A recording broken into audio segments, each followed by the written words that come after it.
കേരളത്തിലെ ഏറ്റവും പ്രധാനപ്പെട്ട വിവാദങ്ങളിലൊന്നായ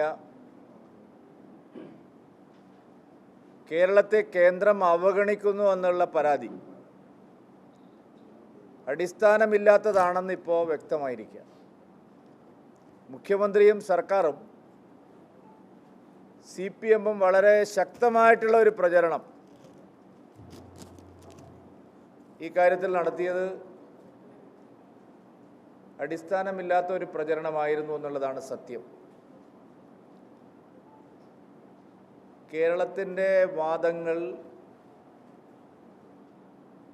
ഒരു ലിറ്റിഗേഷനായി സുപ്രീം കോടതിയിൽ കൊണ്ടുപോയി കേരളത്തിന് അനുകൂലമായൊരു വിധി ഞങ്ങൾ സമ്പാദിക്കും എന്ന് പറഞ്ഞാണ് അവർ കോടതിയിൽ പോയത്. വലിയൊരു കോൺഗ്രസ് നേതാവിനെ അഭിഭാഷകനാക്കി വെച്ച് ലക്ഷക്കണക്കിന് രൂപ ചെലവഴിച്ചു സുപ്രീം കോടതിയെ സമീപിച്ച കേരള സർക്കാരിന്, ഇത് വേണ്ടല്ലോ, ശബ്ദം നല്ലതുപോലെ, ഭയങ്കര എക്കോ. സുപ്രീം കോടതിയെ സമീപിച്ച കേരള സർക്കാരിന് പ്രത്യേകിച്ചൊരു ഗുണവും ഇക്കാര്യത്തിൽ ഉണ്ടായില്ല എന്നുള്ളതാണ്.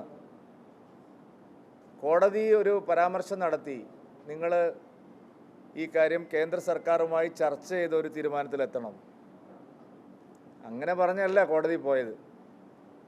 ഭരണഘടനാപരമായി കേരളത്തിന് ലഭിക്കേണ്ട, നിയമപരമായി കേരളത്തിന് ലഭിക്കേണ്ട നികുതി വിഹിതം ഉൾപ്പെടെയുള്ള കാര്യങ്ങൾ കേന്ദ്രം പിടിച്ചുവെക്കുന്നു എന്നുള്ള ആരോപണമാണ് സംസ്ഥാന ഗവൺമെൻറ് ഉന്നയിച്ചത്.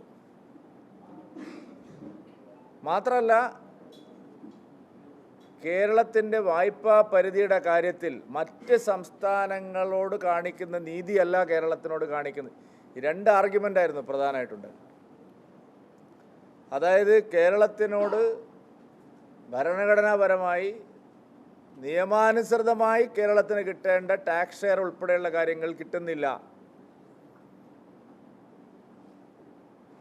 വായ്പാ പരിധിയുടെ കാര്യത്തിൽ മറ്റ് സ്റ്റേറ്റുകളോട് കാണിക്കുന്ന സമീപനമല്ല കേരളത്തിനോട് കാണിക്കുന്നത്. ഇത് പറഞ്ഞാണ് കോടതി പോയത്. ഇത് പറഞ്ഞ് കോടതി പോയ ആൾക്കാർ എന്തിനാണ് സെറ്റിൽമെൻറ്റിന് സംസാരിക്കുന്നത്? സുപ്രീം കോടതിയെ ബോധ്യപ്പെടുത്താൻ സാധിക്കില്ലേ? കേരളത്തിന് നിയമപരമായി ലഭിക്കേണ്ട നികുതി വിഹിതവും മറ്റ് ആനുകൂല്യങ്ങളും ലഭിക്കുന്നില്ല എന്നുള്ള കാര്യം സുപ്രീം കോടതിയെ ബോധ്യപ്പെടുത്താൻ കേരള സർക്കാരിന് കഴിയുമോ? കേരളത്തിന് ആവശ്യമായിട്ടുള്ള വായ്പ എടുക്കാനുള്ള അവസരം മാത്രമായിട്ട് നിഷേധിക്കപ്പെടുന്നു എന്നുള്ള കാര്യം സാധിക്കുമോ? അപ്പോൾ ഇത് ജനങ്ങളെ കബളിപ്പിക്കാൻ വേണ്ടി മാത്രം ഉണ്ടായിരുന്ന ഒരു പ്രചരണമാണ്. ഈ കഴിഞ്ഞ ദിവസം വ്യവസായ വകുപ്പ് പുറത്തിറക്കിയ സർക്കുലറിൽ അവർ വ്യക്തമായിട്ട് പറയുന്നു, കേരളത്തിന് പല പദ്ധതികളും മുടങ്ങാൻ കാരണം, കേരളത്തിന് കിട്ടേണ്ട പല ആനുകൂല്യങ്ങളും മുടങ്ങാൻ കാരണം ഹോംവർക്കില്ലാതെ, തയ്യാറെടുപ്പില്ലാതെ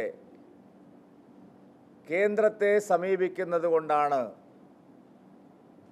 യൂട്ടിലൈസേഷൻ സർട്ടിഫിക്കറ്റ് ഇല്ലാതെ, തുടർന്ന് പണം കിട്ടാതെ പല കാര്യങ്ങളും മുടങ്ങുകയാണ്. ഇത് തന്നെയല്ലേ ഞങ്ങൾ പറഞ്ഞുകൊണ്ടിരുന്നത്? ഇത് തന്നെയല്ലേ ഭാരതീയ ജനതാ പാർട്ടിയും കേന്ദ്ര സർക്കാരിൻ്റെ വക്താക്കളും പറഞ്ഞുകൊണ്ടിരുന്നത്? കേരളത്തിന് ഏതെങ്കിലും കാര്യത്തിൽ പണം മുടങ്ങിയിട്ടുണ്ടെങ്കിൽ അതിന് കേന്ദ്രമല്ല ഉത്തരവാദി. ഉത്തരവാദി സംസ്ഥാന ഗവൺമെൻറ് തന്നെയാണ്. സംസ്ഥാന ഗവൺമെൻറ്റിൻ്റെ പിടിപ്പുകേട് കൊണ്ടാണ് കേരളത്തിന് അർഹമായിട്ടുള്ള പല ആനുകൂല്യങ്ങളും നഷ്ടമാവുന്നത്. എന്നിട്ട് കേന്ദ്രവിരുദ്ധ സമരം നടത്താൻ ദില്ലിയിൽ പോയി ഖജനാവിൽ നിന്ന് അധികം പണം ചെലവഴിച്ചിരിക്കുകയാണ് മുഖ്യമന്ത്രി.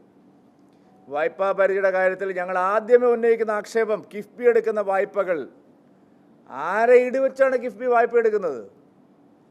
സംസ്ഥാനത്തിൻ്റെ വായ്പാ പരിധിയിൽ അത് പെടില്ലേ? ചുരുങ്ങിയ പലിശയ്ക്ക് നാട്ടിൽ കിട്ടുമായിരുന്ന ധനസഹായം കൊള്ളപ്പലിശയ്ക്ക് പുറത്തുപോയി എടുത്തിട്ട് അത് വായ്പയുടെ പരിധിയിൽ പെടുത്താൻ പറ്റില്ല എന്ന് പറഞ്ഞാൽ എന്താ അതിൻ്റെ അർത്ഥം? സുപ്രീം കോടതിയിൽ അവർക്ക് ഇക്കാര്യം സമർത്ഥിക്കാൻ കഴിഞ്ഞോ? നരേന്ദ്രമോദി സർക്കാരിന് ഏതെങ്കിലും ഒരു സംസ്ഥാനത്തോട് വിവേചനം കാണിക്കാനാവില്ല. കാരണം ഗവൺമെൻറ് ഒരു പൊതു മാനദണ്ഡത്തിൻ്റെ അടിസ്ഥാനത്തിലാണ് പ്രവർത്തിക്കുന്നത്. ഒരു സംസ്ഥാനത്തിൻ്റെയും നികുതി വീതം വെട്ടിക്കുറയ്ക്കാൻ കഴിയില്ല. തീരുമാനിക്കുന്നത് നീതി ആയോഗും ഫിനാൻസ് കമ്മീഷനുമാണ്, സർക്കാരല്ല. ധനകാര്യമന്ത്രിക്ക് തോന്നുന്നത് പോലെ ഒരു ധനസഹായവും കൂടുതലായിട്ടോ കുറച്ചോ ആർക്കും കൊടുക്കാൻ കഴിയില്ല. വളരെ കൃത്യമായിട്ടുള്ള കാര്യമാണ്. ഇതെല്ലാം മറച്ചു വെച്ചുകൊണ്ടാണ് മുഖ്യമന്ത്രി ശ്രീ പിണറായി വിജയൻ ദില്ലിയിൽ സമരം നടത്താൻ പോയത്. മുഖ്യമന്ത്രി ജനങ്ങളോട് തെറ്റ് സമ്മതിക്കണം, മാപ്പ് പറയണം.